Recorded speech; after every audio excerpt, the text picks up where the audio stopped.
The state of emergency in the state of North Carolina, where the death toll and the rivers are still rising. Get rid of all the water right now. Send everybody back home. There could still be some pitiful people. The former L.A. cop whose stunning allegations of police misconduct have triggered multiple investigations. When you have a department of 13,000 people, you're going to have some that don't follow the rules or law the way they should. And from the pulpit of a Texas church where 7 were murdered, Sunday morning services with a message of healing. We have hope. From NBC News World Headquarters in New York, this is NBC Nightly News, reported by John Seigenthaler.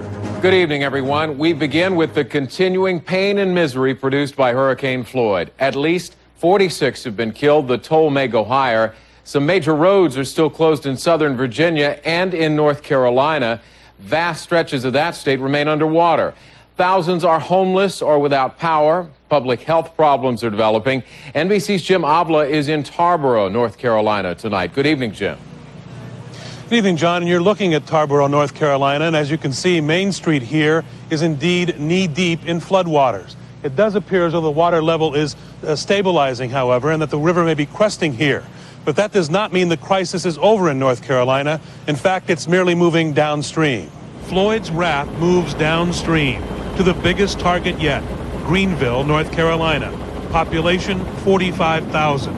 The Navy's helicopter fleet moving in to rescue residents trapped by rising waters overnight, plucking the frightened from rooftops. This family all winched into the helicopter from a safety basket.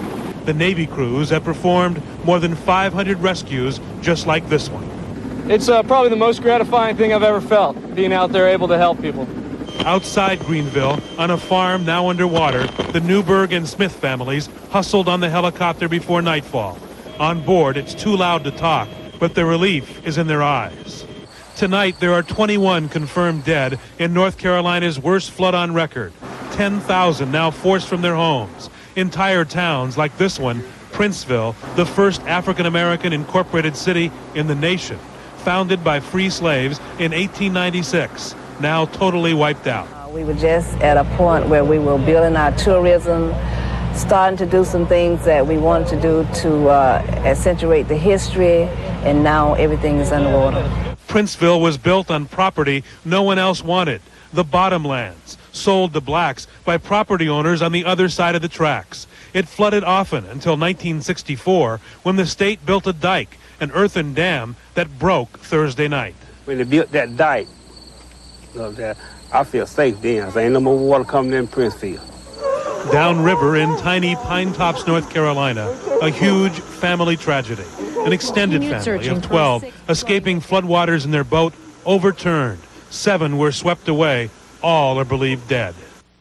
A flood zone moving downstream day by day to the Carolina shore, taking with it lives and property, but not the spirit of people like Andy Harris, out today on his own boat, looking for neighbors, rescuing animals from the wrath of Hurricane Floyd. And I know people that live back there, and it's just hard. I want them to do the same thing for me if that was my mom and daddy's or my house. As the rescues go on, a parallel effort to provide supplies for the survivors. The problem, of course, is many people don't have electricity or food.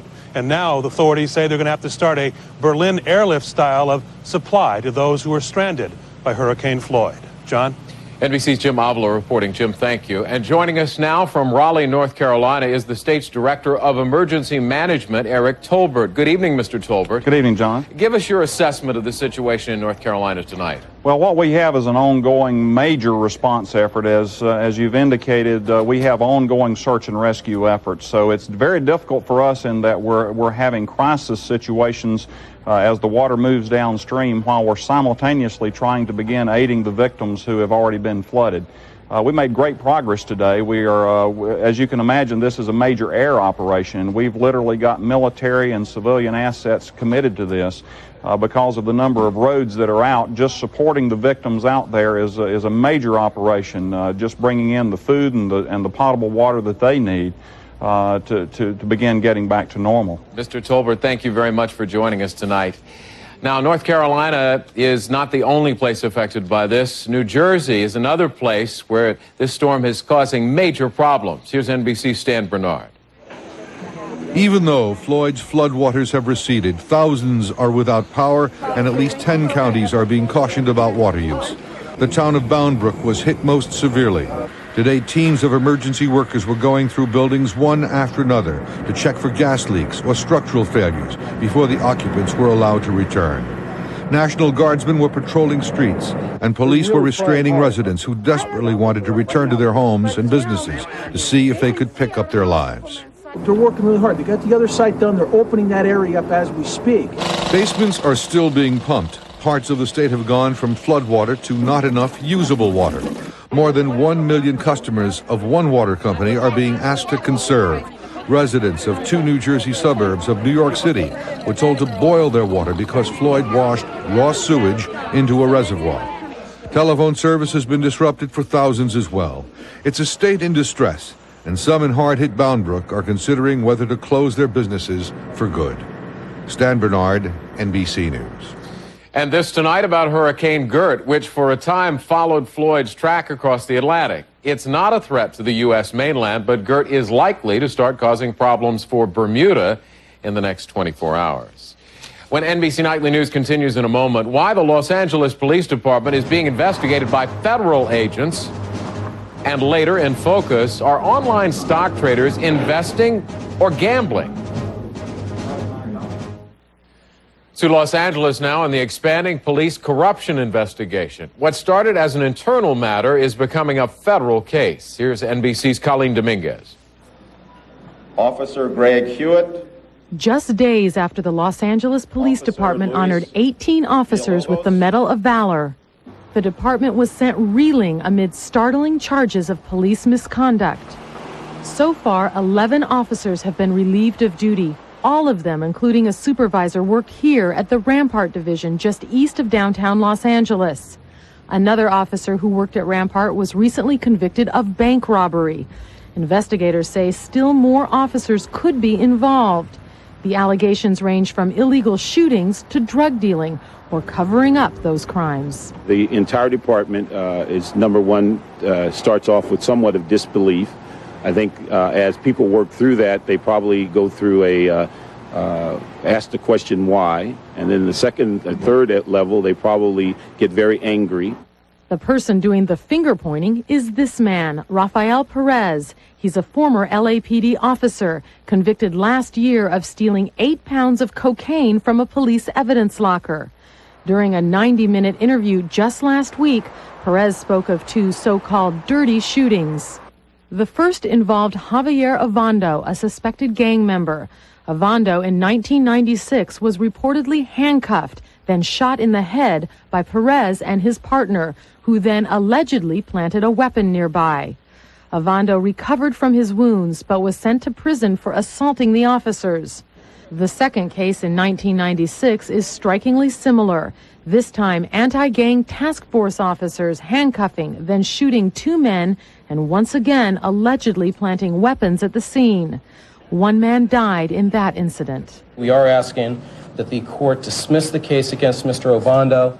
3 days ago, a judge ordered the 22-year-old Ovando, an illegal immigrant from Honduras and paralyzed from the shooting, released from prison where he served 3 years of a 23-year sentence. These corruption charges come at a time when the LAPD was regaining the confidence of the community by reforming itself. Chief Bernard Parks, viewed as a strict disciplinarian, has fired 12 and suspended 70 troubled cops in the past year and a half. It would be a shame to brand the entire department with the actions of these people. Some 200 letters have been sent to attorneys whose cases might have been tainted by Rafael Perez. LAPD investigators say the former officer will be questioned further this week by local as well as federal authorities. Colleen Dominguez, NBC News, Los Angeles. When NBC Nightly News continues in a moment, playing the market with a mouse. In focus this evening, the web and Wall Street. Congress is worried that too many people who trade stocks online are wearing rose-colored glasses. NBC's Joe Johns reports from Capitol Hill. That's it. you make your money quick, you can lose it even faster. Students and retirees, people laid off from their jobs, some who have given up their jobs, buying one moment, selling moments later, with the goal of making money on stock market fluctuations. At a Senate subcommittee hearing last week, disagreement about risk. The fact is, day trading isn't investing, it's gambling. There are no other words for it. Day traders don't regard this as gambling. It's not a huge business. There are fewer than 100 day trading firms, and fewer than 7,000 people trade full-time with those companies. But they account for about 15% of NASDAQ's daily volume. Future's still going sideways. Let's see, which way do you want to go here?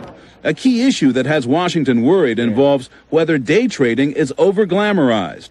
Traditional investment regulators cite a survey which found that up to 70% of those who do their own trading electronically lose money.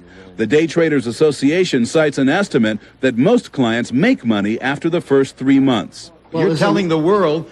as a lawyer, when I speak well, no, let me finish. Keep $50,000 here or $100,000 at risk. Play with it. For a year, you will make $300,000. No, 2/3 of you will make $300,000. That's what you're saying the estimate of your members are. I think what this says is that there is a period of time in which people will lose money. It's part of the normal learning curve, and that after that period, people will make money, and 2 out of 3 will average something like $28,000 net a month. Congress and regulators are also concerned that not enough information is being given to customers about the risk of losing big money fast in a market downturn. My expectation would be that many day traders will be completely wiped out, and the vast majority of day traders will endure punishing losses. Since a day trader in Atlanta who reportedly suffered heavy losses went on a shooting spree at 2 firms there, proposals for reform have gained momentum. The National Association of Securities Dealers has asked federal regulators to adopt new rules requiring advanced approval of day trading accounts to make sure customers can afford to lose the amount of money they're risking, and detailed risk disclosure statements advising customers of the dangers of day trading strategies. People need to really think very carefully about whether they have the sophistication, the capital, the financial capacity, and the tolerance for risk and the discipline to really engage in this kind of risky strategy. More Senate hearings are planned, but new legislation is not a certainty. Meanwhile, the activities of 30 day trading firms are being looked at by the Securities and Exchange Commission. Joe Johns, NBC News, the Capitol. When we continue, the United States and the United Nations.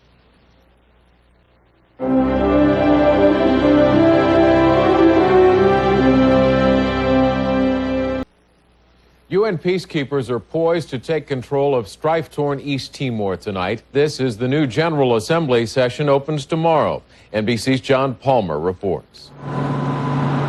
French soldiers join troops from Australia, the United States, and other countries today as a United Nations peacekeeping force prepares to take over in East Timor following weeks of civil unrest, the latest in a series of UN commitments around the world. At the United Nations in New York, how to deal with the increasing number of these ethnic conflicts tops the agenda at tomorrow's opening session of the UN General Assembly. If we are going to intervene, I think we need to have some criteria, and not only a criteria, such intervention and the rules that we set ourselves has to be applied fairly and consistently across the board. UN peacekeeping operations have grown rapidly in size and scope. Before 1988, there were 13. Since then, there have been 36, including the latest one in East Timor. President Clinton, who emphasized the fight against international terrorism in last year's UN address, will devote his General Assembly speech on Tuesday to the problems of the new millennium, in particular ethnic conflicts and crimes against humanity. In recent years, UN peacekeeping operations like the one in Kosovo have concentrated on conflicts within states rather than hostilities between nations. In addition to providing a buffer zone between enemies, UN peacekeepers handle humanitarian assistance, the repatriation of refugees, human rights monitoring, and elections oversight. The UN has new roles to play. It has a new job in terms of building peace and building nations. and it needs the tools to do that job. As U.S. officials gathered in New York, another problem facing the UN, the failure of the U.S. Congress to authorize paying the UN more than $1 billion owed in back dues. We have been battling for this money for 3 to 4 years and have worked enormously hard to get the money. Many of us in the Congress of the United States feel very strongly that there's a lot of waste and abuse over at the United Nations. So the president won't be taking a check with him to the UN, but aides say he will offer guidelines on how the world should deal with ethnic conflicts. John Palmer, NBC News at the White House. The Serb province of Kosovo has been under UN administration since the war there ended in June. Now, a big change in the military equation is supposed to be taking effect. NBC's Kiko Itasaka reports. A final victory march for the Kosovo Liberation Army. Starting tomorrow, they are the Kosovo Corps, a civilian, not a military group. According to NATO, the KLA is no more. No more uniforms, no more guns. Any deliberate acts of non-compliance or any criminal activity will be dealt with swiftly and robustly. The new corps will consist of 4,000 men in place to deal with national emergencies, not to engage in battle. But KLA leaders are demanding some kind of military and leadership role. In this, they have the support of most ethnic Albanians, who see them as heroes, the liberating force who helped drive out the Serb army. Put the arms out on the road. The struggle to convince KLA soldiers to turn in their weapons has lasted for months. And while many weapons have been turned in, it's unlikely that every member of the KLA will comply with all the NATO regulations. Members of the KLA will almost certainly carry on hiding their weapons just in case there's some kind of threat as they see to their security. NATO still hopes to create a multi-ethnic society in Kosovo. But hatred between ethnic Albanians and Serbs is deep-rooted, with both sides fighting not only each other, but also international forces caught in the middle. Kosovars still euphoric, but concerned about the future. If the KLA disbands, they say, what happens when NATO peacekeeping troops leave? Kiko Itasaka, NBC News. On her fourth and final try for the title, Miss Kentucky has finally realized her dream. Heather Renee French was crowned the new Miss America last night. The 24-year-old student, whose father is a disabled Vietnam veteran, plans to make helping homeless veterans a priority during her reign.